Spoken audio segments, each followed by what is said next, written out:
अस्सलामुअलैकुम जंबील of talent पर आज हम आपके लिए बना रहे हैं जी खड़ी भिंडी। जिस तरह से खड़ी दाल होती है उस तरह से खड़ी भिंडी भी होती है।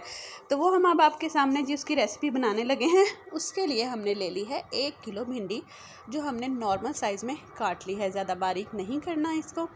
आप देख सकते हैं कि हमने ये किस साइज़ में काटी है। वो इसलिए कि इसको हमने देसी तरीके से बनाना है, जिस तरह से पहले बनाई जाती थी। ये मेरी मम्मा की रेसिपी है और उन्होंने कहा है कि जी इसे अब वो आज पुराने जैसे दौर में बनाई जाती थी, जैसे उनकी मम्मा लोग बनाते थे वो वैसे बनाएंगे। तो इसमें जी हमने 1 पाव सब्ज़ मिर्चें ले ली हैं।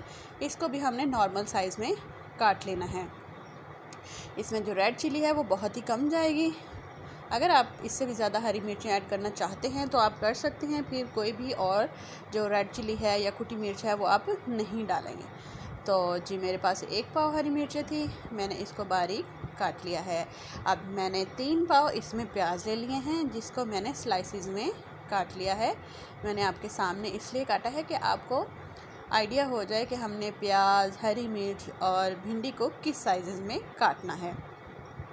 अब देखें कि हमारी सब्ज़ी जो है वो तैयार हो चुकी है। हमने 1 किलो भिंडी जो है वो भी काट ली है। 3 पाव प्याज जो हैं वो भी हमने स्लाइसिस में काट लिए हैं। और हमने लिए हैं जी ½ kg टमाटर, जिसको हमने जूलियन काट लिए हैं। आप साइज़ देख सकते हैं कि किस तरह से काटा है। और ये जी हमारी सब्ज़ मिर्चें जो हैं वो भी कटी हुई तैयार हो चुकी हैं। सब्ज़ी हमारी इस वक्त सारी रेडी हो चुकी है। अब हम इसे पकाने की तरफ जाते हैं। अब हमने जी घी इसमें जो है ऑयल वो गर्म करने रख दिया है और अब हमने इसमें भिंडी ऐड कर देनी है। आपने भिंडी जो है वो ज़्यादा ब्राउन नहीं करनी है, आपने जस्ट इसको लाइट ब्राउन करना है। इस जब भी मैं कोई चीज़ फ्राई करती हूँ तो उसमें मैं लाइट सा नमक डालती हूँ। आपने अभी देखा कि मैंने इसमें नमक ऐड कर दिया है, क्योंकि जब भी कुछ फ्राई करें या बॉईल करें आप उसके अंदर थोड़ा सा नमक ऐड लाजमी करें, कि उससे आपकी जो चीज़ है वो जायकेदार बनती है और बिल्कुल फीकी नहीं बनती। साथ ही मैंने सब्ज़ मिर्चें भी ऐड कर दी हैं।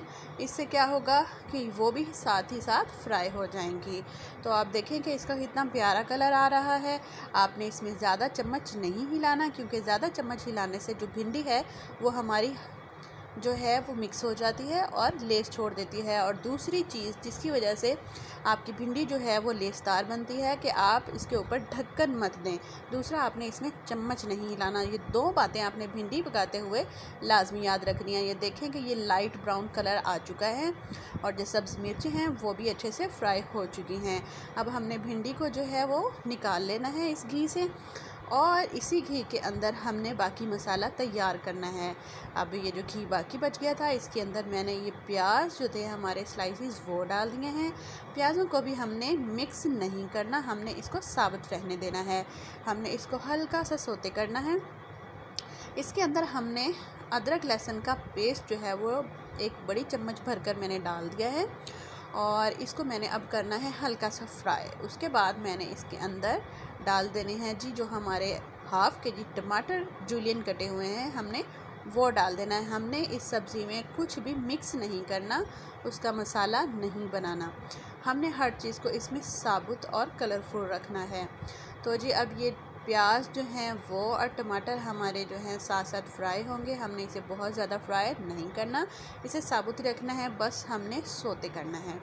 इसके बाद मैंने इसके अंदर जो है 1 चम्मच रेड चिली ऐड कर दी है और ½ चम्मच जो है वो मैंने इसमें हल्दी डाल दी है और उसके अलावा हम इसमें नमक ऐड करेंगे बस। और इसके अलावा हम इसके अंदर कोई भी मसाला ऐड नहीं करेंगे, ना ही साबुत गरम मसाला, ना ही कोई पिसा हुआ गरम मसाला ऐड करेंगे।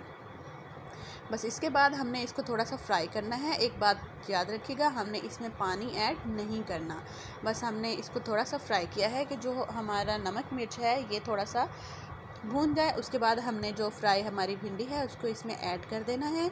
चम्मच हिलाने का तरीका आप देख सकते हैं कि किस तरह से आपने भिंडी को पलटना है सिर्फ, ताकि जो प्याज वाला हमारा मसाला है वो और भिंडी आपस में मिक्स हो जाए। अदरवाइज आपने ज़्यादा चम्मच नहीं हिलाना। अब मैंने इसके अंदर थोड़ा सा नमक ऐड कर दिया, मैंने चखा था नमक कम था और फिर मैंने इसके अंदर सब्ज़ धनिया जो है वो ऐड कर दिया है। और बस हमारी भिंडी हो गई है तैयार। इसमें आप देख सकते हैं कि सब कुछ कितना साबुत और ज़बरदस्त दिख रहा है, कलरफुल दिख रहा है। और आपने चम्मच जो है वो भी इसी तरह से सिर्फ अपने भिंडी को पलटना है, मिक्स नहीं करना। तो ये भिंडी हमारी हो गई है तैयार।